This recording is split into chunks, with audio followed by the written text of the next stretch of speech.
Hello, subscribers. Thank you for being a part of the Stitch.Coffee family and subscribing with us. I'm making an appreciation video where we can share how we brew coffee at Stitch. So some tips that will help you elevate your coffee experience. Today we've selected Kenya Gatina AA, one of my favorite origins, a wash process. Once you receive your coffee, once you check the date, 2 weeks later, I would highly recommend you to open the bag. Anything before that, I would say it's a little too early. Between 2 to 4 weeks is a great time to use our single origins. I usually take away the light yellow looking ones. If you find any, just remove them.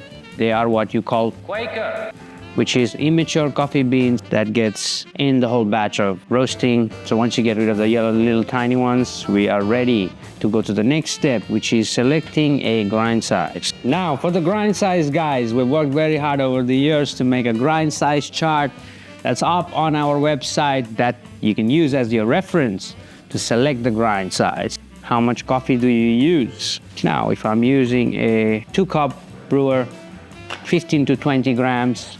I'm using a 4-cup brewer, 20 to 40 grams. Yeah. Give it a nice shake so there's no more clumps.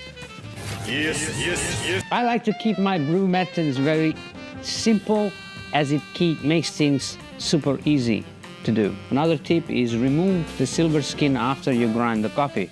You always find some yellow grind particles that are around. They're not really grind particles, they're like a layer of skin that is inside the coffee seedling, which once get roasted, gets gold. Good to remove that as it tastes like dried grass. Getting the paper wet and the brew vessel ready. Wetting the paper serves two purposes, according to me. One, getting rid of the bleachy paper flavor. Heating up your brew vessel so you don't lose a lot of temperature during brewing, which is super important.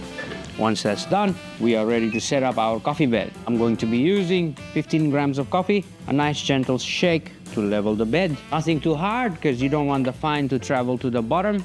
We're ready to start the brewing process. I like to use my water temperature above 95 degrees to 100 degrees, as long as it's filtered. Highly recommended filtered water. And the temperature I just mentioned is highly recommended if you want to have the best Stitch coffee experience. This coffee is 2 weeks old, still has some CO2 present in it. I'm going to be using 2 blooms. I like to adjust my gooseneck height exactly where the head of the dripper lies. So basically adjust your height. That's a very good height to create a nice turbulence within the coffee bed, so you do not have to readjust every time when you're brewing. Just basically moving the neck rather than the whole thing. Hit the timer on, start getting the bloom going. Nice and slow, maintaining your height. Anything from 1 to 2 to 1 to 3 ratio should be a bloom. Now, when you're observing a bloom, you want to see how is it bubbling or how is it blooming, how much gas is dissipating.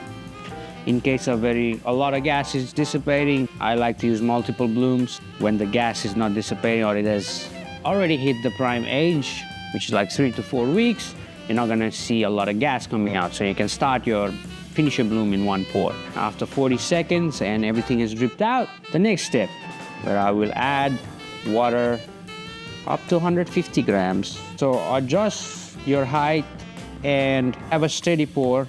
The best way to practice it would be in a glass cup where you can practice your pour and see what's happening. You could sprinkle a little bit of coffee particles in it and try to move it very gently. You do not want too much turbulence. We will do a video on it later, what turbulence does. And then I'm gonna finish my final pour on to 17 ratio to 55 grams of water. Give it a nice swirl to have a nice even bed in the end. No taps, just a nice swirl. Easy circulation of water throughout the coffee bed. Give you an amazing coffee. But the last but not the least tip, make sure the drip is happening consistently from the start to the end of the pour. You do not want it to be dripping inconsistently at all throughout the drip. Once the drip is done and the bed is nice and flat, we know we have a brew in our hand. Aim for about 2 minutes, 20 seconds to 2 minutes, 30 seconds with origami. brewers. Last tip, if you like a strong coffee, I would recommend you to use a slightly lower ratio with a finer grind size. If you like your coffee to be nice and delicate, I recommend you to use a longer ratio, 1:18 ratio with a slightly coarser grind size, which should help you get the optimum beverage you want to drink. I hope this video helps, guys. See you again.